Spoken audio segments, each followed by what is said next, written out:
Hello everyone and welcome back. Now, this lecture marks the third major unit of our exploration of mathematical modeling. Now, that means that we have concluded our discussion of dynamic systems, and although we didn't finish the subject, right, it's an open area of investigation, we are going to transition into probability models. And in particular, probability models, we're going to see, incorporate a lot of the ideas that we have seen in optimization and in dynamical systems, and we're going to carry those things through into our stochastic or random models. Now, this is very similar to what I did with the previous lecture where I talked about data fitting, and we saw that all of the ideas that we developed for optimization can be carried over. So we have this sort of cascading that's taking place in mathematical modeling. And this is really the sort of unifying idea of applied mathematics in general, right? Whatever the tool is that's necessary for the job. So, keeping with the theme of this lecture series, this is a course on mathematical modeling, not on dynamical systems, and therefore, we're going to talk about another aspect of mathematical modeling. Now, what we will talk about in this lecture in particular are discrete probability models. So, I'm going to make a slight assumption here that you have some basic idea of how probabilities work from a mathematical perspective. Now, that doesn't mean that I'm going to not introduce you to any of the topics that I will talk about. Indeed, I will tell you about every single piece that you're going to need, but we won't go into full detail about certain aspects of probability theory because I'm going to make the assumption that you have a basic familiarity with it. Again, like everything in this class, we are going to bend our focus towards the modeling aspect of this. So probability here is going to be the tool, but the goal will be to do some modeling. Okay, with that being said, let's review some basics. Okay, so I'm going to think about a random variable, x, and I'm going to think about a discrete probability distribution here. So that means that x can be taken or can take on one of only finitely many states. Okay, so for example, this could be rolling a dice. There are 6 possible states that can come up from rolling a die. The numbers 1 through 6. That would mean that my n is 6. My random variable here is what's shown on the dice after rolling it. Well, along with each one of these elements that we can take on, we have a probability that they are selected. I'm going to use this P. This is very similar to how you denote the real numbers, R.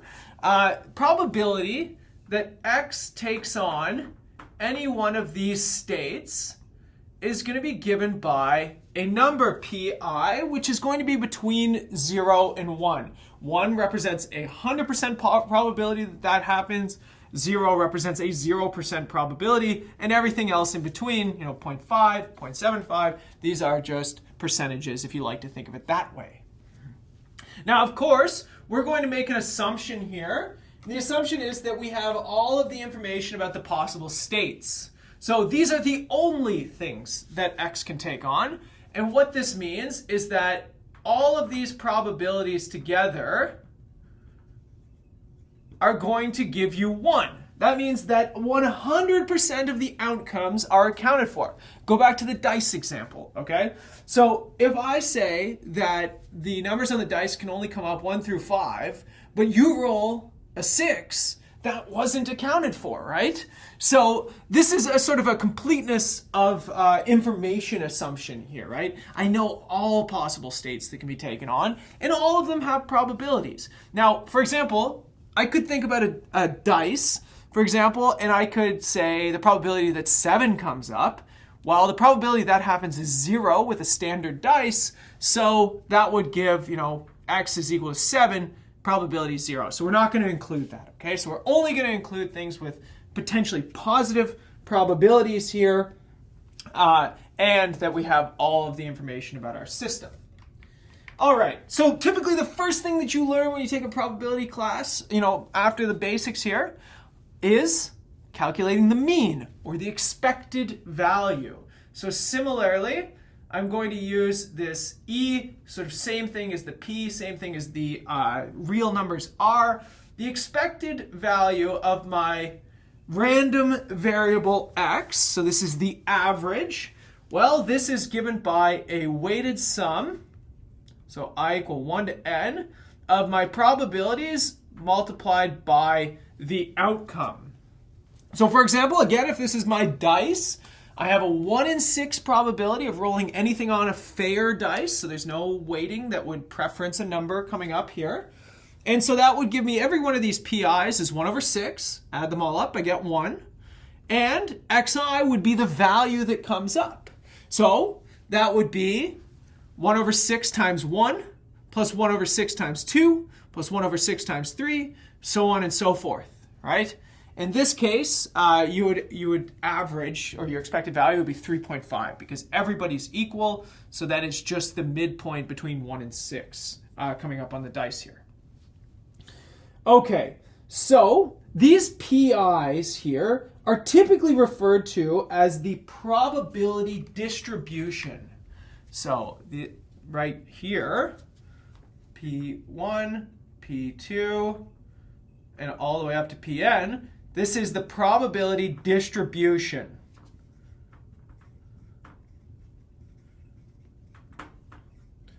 Okay?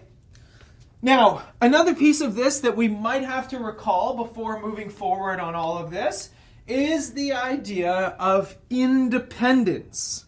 Okay, so let's remind ourselves, let's imagine we have two possible random variables that draw from some discrete probability distribution. So there's only finitely many states that these can take on. One of them could have more states than the other. So for example, one could be rolling a 6-sided dice, and one of them could be rolling a 12-sided die. It doesn't really matter. The only thing that matters here is that there is a finite number of possibilities. Well then, I would say that these things are independent if the probability that my random variable takes on a value and the probability that my random variable z takes on another value, let's say j, is just each one of these individual probabilities multiplied together. So,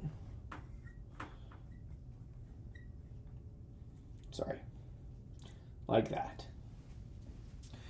Okay, so again, think about the dice example. They could both be 6-sided die. If dice, or the die represented by y, the probability of that rolling a 2, that's 1 in 6. The probability of the dice marked by z rolling, say, a 1 is 1 in 6. What happens on the dice y does not affect what happens on the dice z, and vice versa. They're completely independent. So we would say that the probability of getting a 2 on the y die and a 1 on the z die is just 1 over 6 times 1 over 6. It's a 1 in 36 chance. These things are completely independent of each other. There is no relationship between what happens on z and what happens on y. Okay, so again, quick and dirty overview of probability. You hopefully have some familiarity with this. If not, I highly recommend digging a little bit more into the details, into the theory for this before moving on with the modeling aspect of this. Now, if you're comfortable moving forward, let's actually look at an example of modeling something according to a discrete probability distribution, okay? Or a discrete probability model. And here's the basic idea, okay? I want to imagine that I am an electronics manufacturer, or at least I work at a manufacturing firm for electronics, that I produce a variety of diodes, okay? Now, quality control engineers attempt to ensure that the faulty diodes will be detected in the factory before they're shipped, right? I want to get the bad ones before I send them out. Now, it's estimated that about 0.3% of the diodes produced will be faulty, but it is sort of completely random as to where they show up, okay? So there's no way of just saying, you know, every 3 out of 1,000 will be faulty.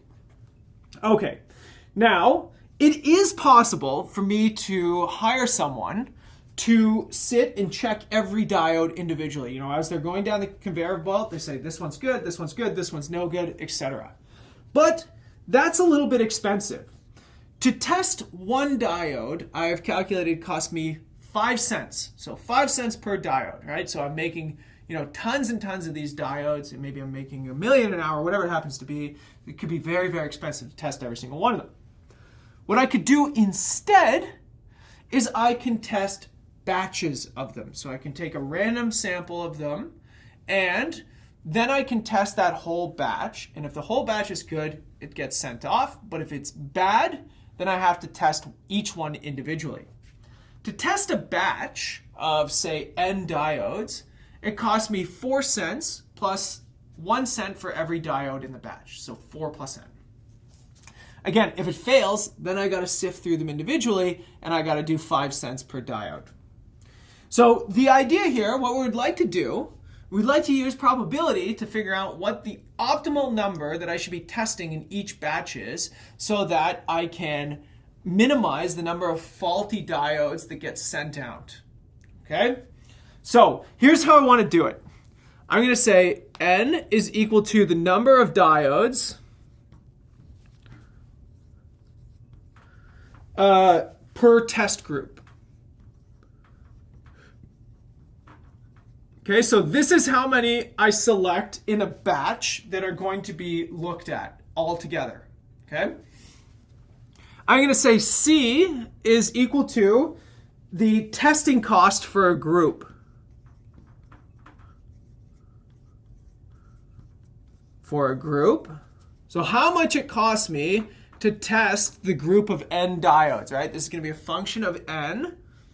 And the last thing, the average testing cost.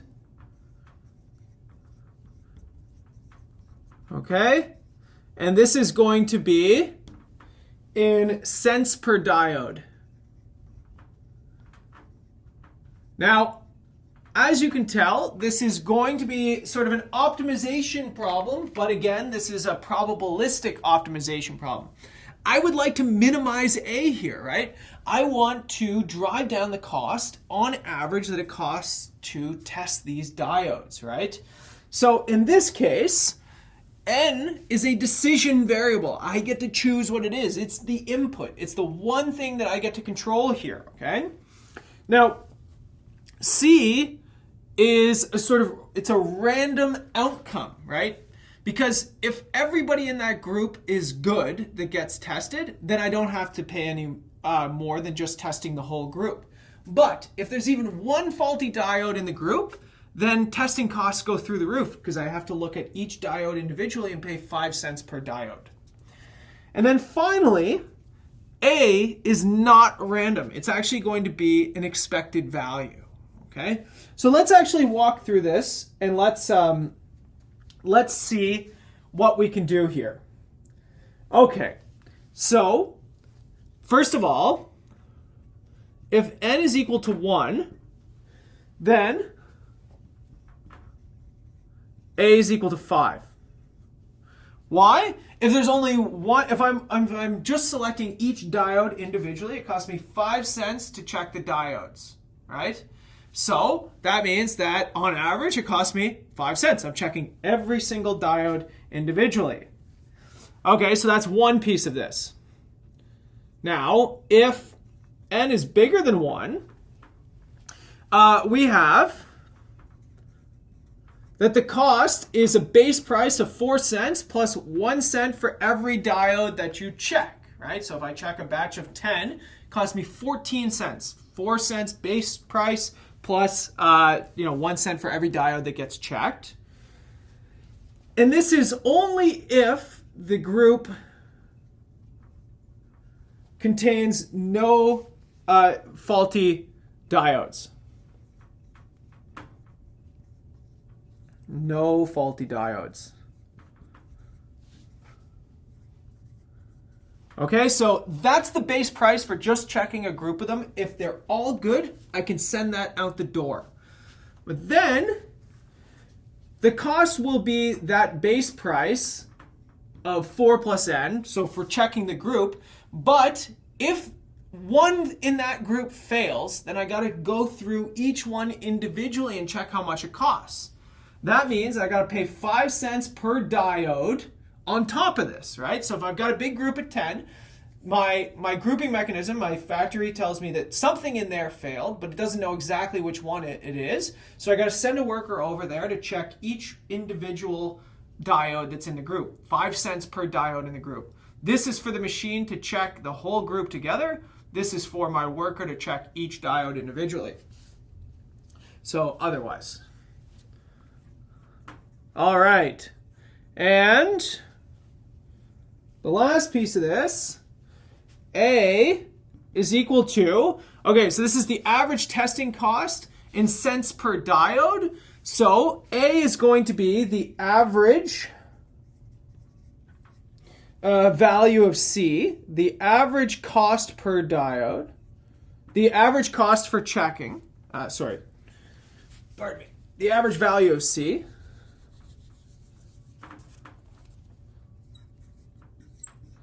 divided by the number of diodes in the group, right? So C is the testing cost for a group. You want the expected value, the average of that thing, and then per diode.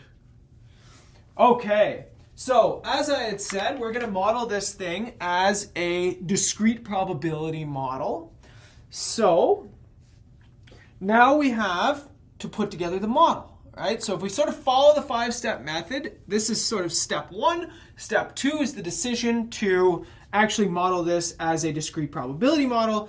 And then step 3 is to put this thing together into an actual model. So we would like to compute the expected value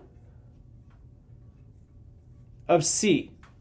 Right? That's the average value of C. Remember, the thing that we care about is A. That means that we need an expected value of C, and then we need to divide it by n. So the question is, what is the expected value of C? Well, the expected value of C is going to be the cost if the group is faulty, or sorry, contains no faults, multiplied by the probability that there is actually no faults in that group. Okay, I'm going to call this P for now. Plus the cost if there is a fault in the group,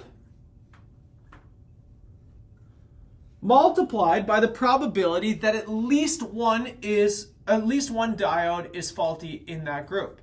That probability is actually going to be 1 minus P. There are only two options. Either everything is good or at least one is bad.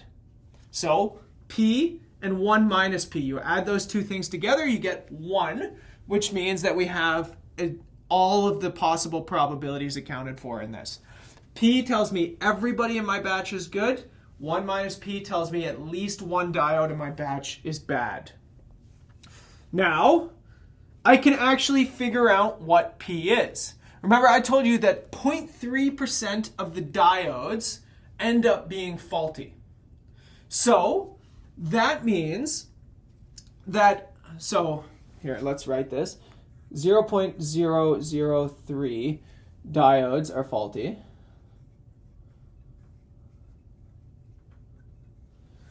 And this means that 0.997, diode is good in percentage, right? So 99.7% of the diodes are good. And so if I have a batch of n diodes, then each one of these has a probability. Each one of them is completely independent, right? So if I find a faulty diode here, that doesn't tell me anything about another diode that might be on the conveyor belt. So each one of these is completely independent, and that means that each one of them has a 99.7% chance of being good. This tells me that my probability that I have n good ones in my batch is 0.997 to the power of n, Why? Because these things are independent. That means I can multiply their individual probabilities together. So if I have two diodes, each one is 99.7% good. 0.997 times 0.997. That would give an exponent of 2. If you have 3, then you just multiply it another one of those 0.997s in again. And what this gives me is an expected value here, which now has this probability in it. So let's write it all out. The expected value of C, in this case, is 4 plus n times 0.997 to the power of n. That's P. And then plus 4 plus n plus 5n, the probability that there's a faulty one, 1 minus 0.997 to the power of n. Okay, that formula for the expected value can actually be cleaned up a little bit if we factor some nice pieces together. And in fact, this thing comes out to be 4 plus 6n and then minus 5n 0.997 to the n. So all I did was clean up that expected value computation that was down here at the bottom. But this gives me now my expected value of the cost of a value or of checking these diodes. And therefore, my average cost per diode is going to be my expected value divided by n, which is going to be 4 over n plus 6 minus 5 times 0.997 to the n. Now, what is it that I wanted to do? Well, I would like to find the optimizer of this thing, right? So I would like to find the minimum value of my my A function here, which, so you can do this in a number of different ways. This is very, very similar to the pig problem all the way back at the beginning of this lecture series, right? It's an optimization problem. In our case with the pig, we had, over the number of days that we held on to the pig. In this case, same basic idea, right? This is a function of n. It's completely deterministic now. And you can take the derivative and set it equal to 0. So the minimum of A is, this minimum is 1.48 cents per diode at n equal to 17. So what does that mean? Well, that tells me as the maybe the manager or the owner of this factory, whatever it happens to be, maybe I'm just trying to minimize my workload. Maybe I work on the assembly line. Well, I am telling myself that I should organize these diodes into batches of 17. Okay, so that's my batch and then I test all 17 of them with the machine. And in this case, the cost per diode of doing it this way is going to average to about 1.48 cents per diode. Okay, so remember, if I test a batch of 17, I put that into the machine. That cost me 21 cents, 4-cent base price plus 1 cent for everything that goes into that. Most of those are not going to be faulty, right? Those are going to be good diodes. In the off chance, in the very, very low probability that these things actually do fail, well, in that case, then it's going to cost me a little bit more than 1 cent per diode, and it's going to cost me 5 cents to test each one in that batch of 17. So, in this case, we can ask ourselves, we could do a little bit of sensitivity, just like we did with optimization, just like we did with dynamic systems, right? We always want to talk about sensitivity. It's one of the integral pieces to discussing mathematical modeling. Okay, so there's a few things that we should keep in mind here, right? Maybe the factory is set up in such a way that you can only test in batches of 5s or 10s, right? So maybe you can't test 17 at a time, right? Maybe they come in sets of 5.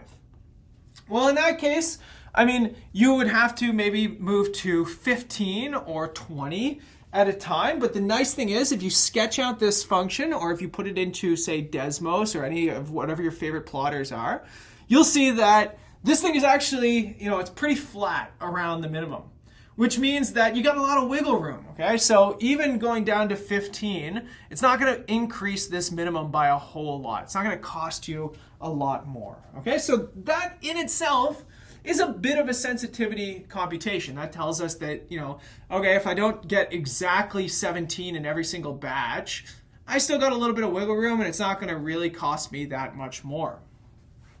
But really what I would like to interrogate is the probability of faultiness in your diodes. So I'm going to call this Q, and this was the 0.3% chance that you have a faulty diode, okay?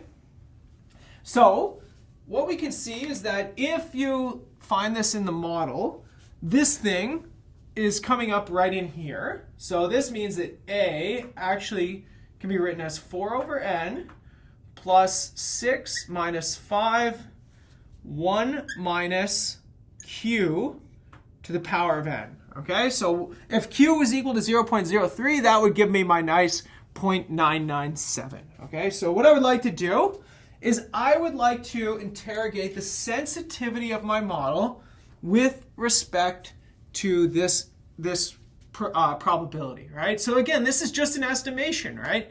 I estimate that 0.3% of my diodes are faulty. Of course, this is not necessarily true, so we would like to see how robust this is. What I would like to emphasize to you is that this is just an optimization problem. This is no different than what we started this course with. Sure, there was some probability originally, but I used an expected value to get rid of that probability and get myself right into just an old school optimization problem, something that we started the class with. And that means that at n equal to 17, we can compute some sensitivities. So we can do the sensitivity of A with respect to Q, which we remember this formula, hopefully. Derivative of A with respect to Q times Q over A. Remember, this is the relative change. In this case, it's like 0.16. Teeny, teeny, tiny, right? It's a very, very little change. So for every 1% change in Q, there is only a 0.1% change in A. This is a fantastic robustness computation for us. Because this number is so tiny, it tells us that changing Q doesn't have a huge effect on changing A, right? That's what this is telling us. We have a little bit of wiggle room. So even if we didn't get, that estimation of the probability, 0.3% exactly right, we have a very, very insensitive or inelastic model here. And so that tells us that we've got lots of wiggle room. And the last piece of this that I'd like to emphasize before concluding this is that this value is always going to be an estimation, right? The best that we could do is we could take historical data and we could say, okay, of all of the diodes that we sent out last year, maybe 0.2997 of them, or whatever the number happens to be, turned out to be faulty, right? That's where I could estimate this probability from. And that is exactly the type of situation where I would like to look at sensitivity, because maybe last year was a slightly skewed year, right? Maybe I actually have way less faulty diodes. It's just that there was some weird humidity in my factory that was throwing off a couple diodes, or a few more than usual, right? This is exactly where sensitivity is extremely important. And again, what we're seeing here is an extremely insensitive model to this value of Q. Okay, in the next lecture in this series, we're going to come back. We're going to look at continuous probability models. So I'll remind you, this was a discrete probability model. Came from the fact that we had these values n that we could be choosing over, and the fact that there was only two probabilities at play here. Either everybody is working or at least one is faulty. In the next section, or in the next lecture, we're going to talk about when you can take on a continuum of values, right? So when something is less than a certain value, but it could be anything less. All right, I'll see you in the next lecture, everybody.